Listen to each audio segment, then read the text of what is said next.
Thank you, friends, shalom, and greetings to you all. A number of people were struck by the comments on ego last week. It made them think and evaluate. That's all I ask. That ideas strike you and that you think about things perhaps a little bit differently. You don't have to accept anything I say. I only ask that you think of things you might not have thought of before. And again, what a week this is going to be. We sprang forward. We created, in effect, our own time warp. It's astounding. Time is fleeting. Madness takes its toll.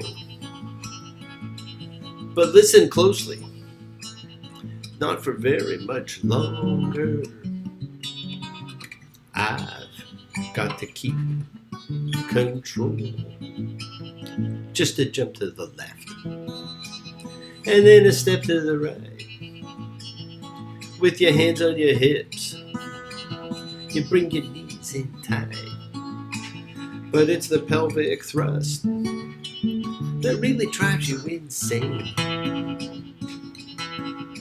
Let's do the time warp again. Now we also had Pi Day, and the Ides of March, in which history changed and a great republic died. It's St. Patrick's Day. A time for you to battle the dragons of your life, and who doesn't have dragons? And of course, we're coming up on the spring equinox, which is a time for love, and it's always a time for new beginnings. It's the time of the season when love runs high. In this time, give it to me easy. Let me try with pleasured hands to take you in the sun, the promised lands to show you everywhere. It's the time of the season for loving. Now, the 4 changes of season were always very special days. They may have represented the traditional 4 New Years in Judaism that's often talked about. And the one that's coming up in a few days has perhaps always been considered the most important of all. As we close the reading of the book of Exodus, we see an incredible new beginning. Exodus 41. And the Lord spoke to Moses saying, on the day of the first month, on the first of the month, you shall set up the tabernacle of the tent of meeting. Well, you know what, friends? That tells us that approximately 3,500 years ago, on the first day of the year, the tabernacle was set up. The nexus of heaven and earth, and its anniversary is coming up in a couple of days. The abode where God would meet with man. And while it disappeared from biblical lore, as did the entire Second Temple, we still, after all these years, carry it in our hearts. For that is the true abode of God. And this coming first month of the year marks Passover, the most important holy day in the Bible, the great festival of freedom, which is now just under 3 weeks away. And I'll be posting a Passover special before the holiday, before we honor the change in season. Let's take a few minutes. Let's come together in a showing of unity as we honor all of us, those the same, those that are different, putting differences aside because we form a community, a collective consciousness of seekers showing faith. Any and all faith, love, any and all love. True chavura. A fellowship expressing our nature of kindness, compassion, thoughts, feelings, hopes, dreams, and wishes that unites us all in this community, house of spirit, Betruach. Sharing, bringing light, keeping fear at bay. And even though together we're individual in our approach, each of us, each connecting in his or her or their own special way. So once again, please do go ahead. Invite everybody you know. Some physically, the rest digitally, psychically, emotionally, spiritually, to gather and share. From Psalm 133, the Hine Matov, come together. Come on down, everybody. Hine Matov. Shevetachim Yah. Hine Matov. Shevetachim Yah. How good, how pleasant it is for brothers and sisters together. Community. Community. unity together. Let's all spread love, goodwill, and fellowship for the world. Remember, this is you setting aside just a little bit of sacred time in your own sacred space to honor and converse with whoever, whatever you happen to believe in, because we all believe in something. It's part of your kavanah, your intention that you put out to the universe. It's your goodwill. Goodwill and intention are the roots of what you control, of what you can correct. It is your intention that sets in motion everything that occurs in your lives. Let's take some time now. Let's use that intention, send some of that goodwill, some light, some healing out to everyone that needs it. Healing and renewal for everybody. Flows through space, finding those in need. So send it out for those you know and for the souls and spirits of everyone you love. So think of whoever that needs healing and renewal and love or just plain goodwill. Focus on them. Call their names. It's not just for people. It's for our pets. It's for the earth. It is the healing of the world. The tikkun olam. It's part of our spiritual genetic makeup. We have to help heal the world. Let's each do what we can to improve and change our own little corner of the universe. Because as we change ourselves, we change the conditions of life. Part of that healing is when we send thoughts and energy for health and renewal and goodwill for everybody. They don't have to be sick. It's for those in our hearts and our minds. Let's all send out energy for the people in need everywhere. Special thoughts and prayers, always, for those who are in special medical condition. And we pray for those who need prayer, because prayer is an effective method of communication with God, of entreating, of helping ourselves and others. We don't have to know them. We want health, recovery, good life for everybody around us. For Jenna and Lisa, for the Cardinal and Robin and Cheryl, for Doria, Jamie and Shelley, for Snoopy and Kay, Terry and Jamie, Gloria, Johnny and Fern, for Connie and Ronnie, for Nina and Danny and Tally, for all those suffering and in need. Let's not forget to include those familiars of our lives, all of our sacred animal friends everywhere, for everybody you know in need, for the whole world, and for Rosemary. Friends, it is the kindness, the healing wishes, the goodwill and love we all send out. It just circles the world finding those in need.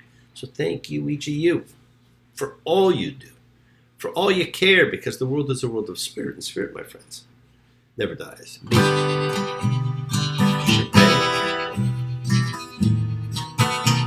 Avotenu Makor Dimotenu. May the source of strength bless the words before us. Help us find the courage. Make our lives a blessing. The renewal of body. The renewal of spirit. And I say, Amen. Mishmerach, let us all have our spirits renewed. This is the great prayer for healing, in which we call upon God to heal as He's healed before. Mishmerach, may He be blessed, because all healing is a blessing. Let's all send and receive healing and renewal energy in our efforts to love, to share, to care, to grow. Now, change of season rituals, a wonderful thing to add to your spiritual practices, to honor the time of the seasons and acknowledge Mother Earth. And time feels different for each season we enter, and we are entering the season of light. The change of season ritual is about changing, about transformation. And friends, if you're interested in transformation, no element is more important than developing a love of truth. Not my truth, not your truth, the real truth, the one that we're always in search of. It's going to have some of mine, it's going to have some of yours, it's going to have some of somebody else's. The truth encompasses both our fearful reactions and the greater resources of our soul.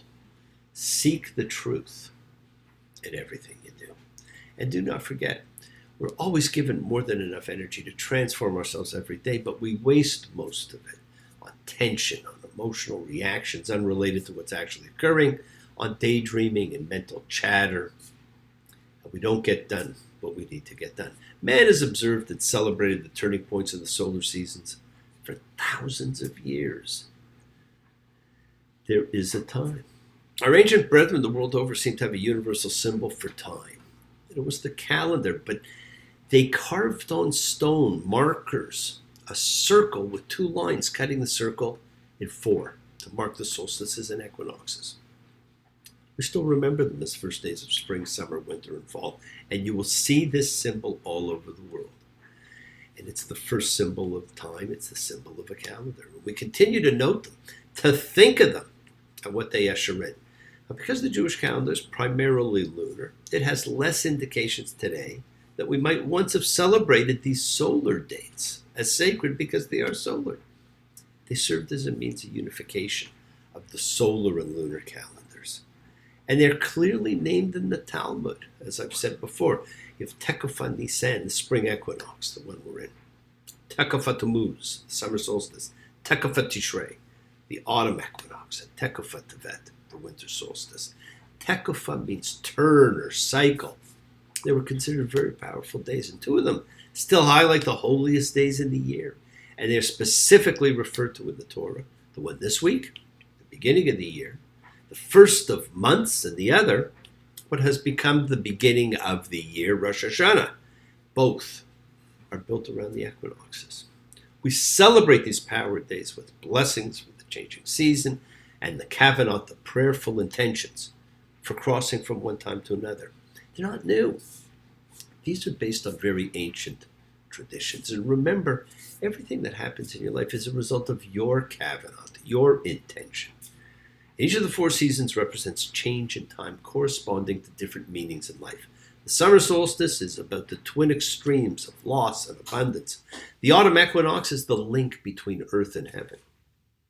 Winter solstice is the search for light. And having found it, we now have the spring equinox, the triumph of life about its renewal. This, my friends, is Tekufah Nisan, the spring equinox, referred to in the Bible as the first day of the year. Now, many wonder, why do we have an equinox? You may hear a myriad of reasons, but there's only one. The earth spins on a tilted axis. Well, so why is it tilted? Well, you have to go back to ancient Sumerian creation myths, which tells us the earth was hit by a massive object. Now, some like to think it's planet X or the planet Nibiru. Others will tell you it was the result of a great sky battle. You can read in Tablet 4 of the Babylonian creation myth, the Enuma Elish, the story of Tiamat, the primordial sea from which the gods were created, and her battle with Marduk, who was proclaimed king of the gods, who later became Marduk Chai. Now, as equinox, it's very special. It's when everything is in balance, everything's equal. There's only 2 points in the year when the world is in complete balance, and this is one of them. Would that we could actually be in balance too, and we can be. So there's an example of what we can aspire to be. There's a reason most of the indigenous world saw spring as the new beginning. Life began all around them. And biblically, the spring and equinox and the first day of the year were pretty well the same thing. So let's do a blessing for marking the changes in season. And it's a blessing which can be recited over a cup of wine, and you can do this for any equinox or solstice.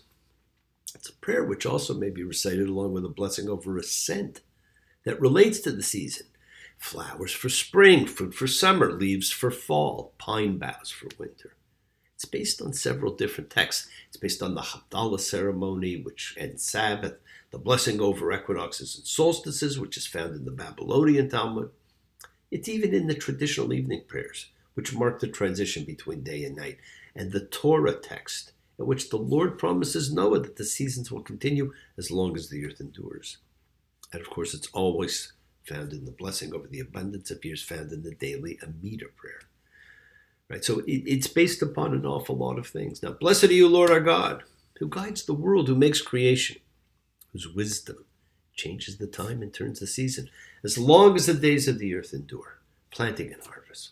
Cold and heat, summer and winter, day and night shall not cease. Blessed are you, divine presence, blesses the years.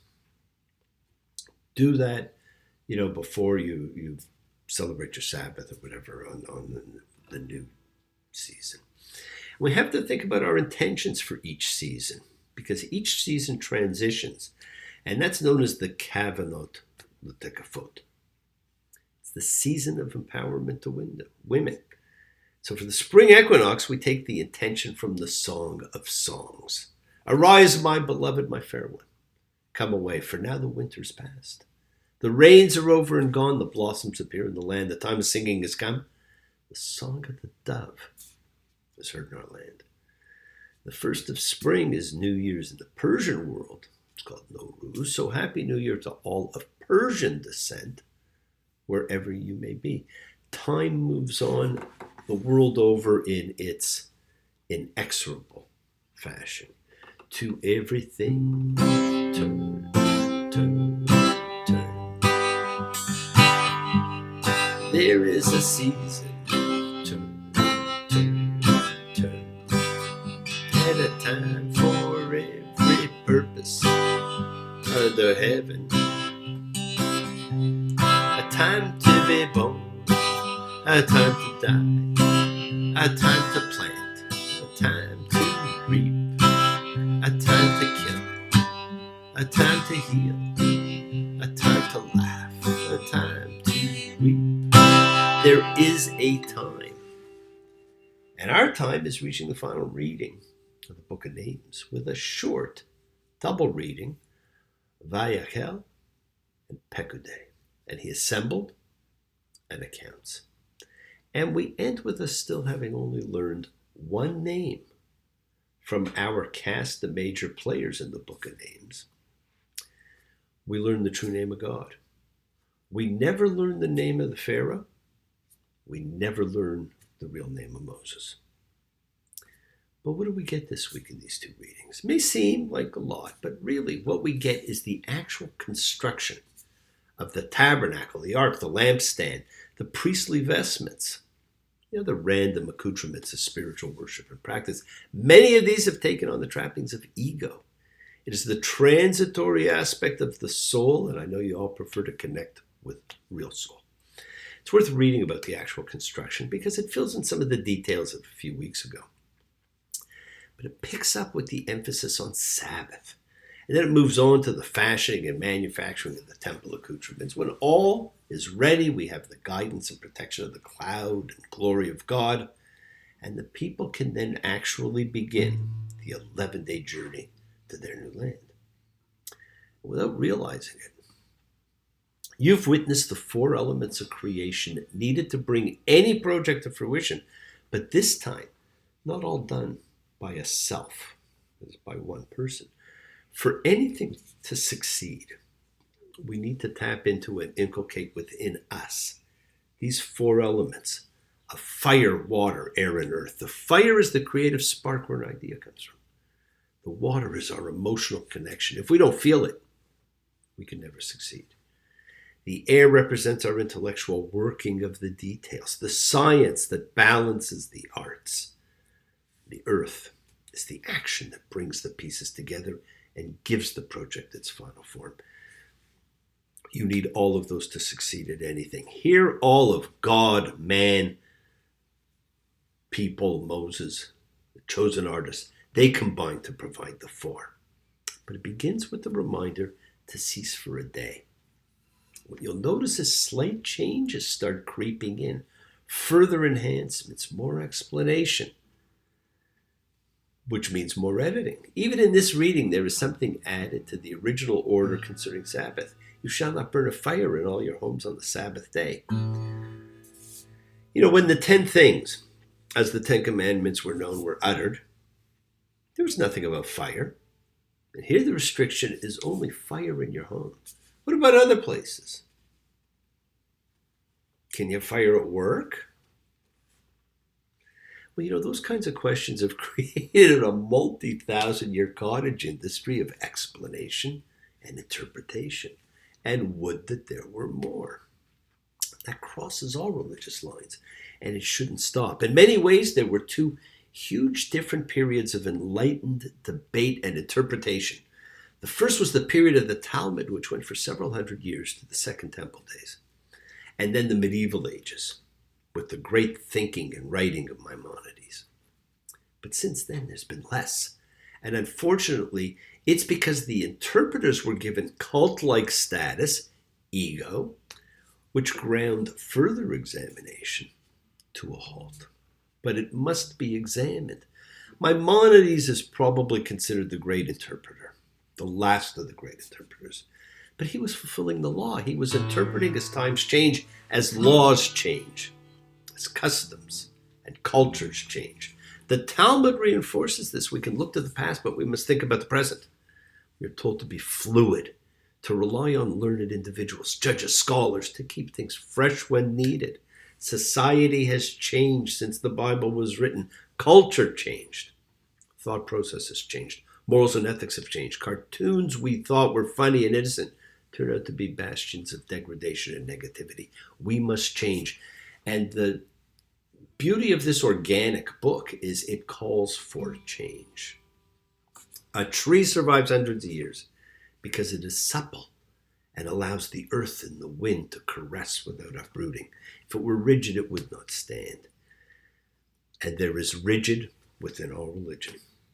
Much of the upcoming book of Leviticus is actually devoted to the ritual practice of sacrifice. When's the last time you participated or observed one?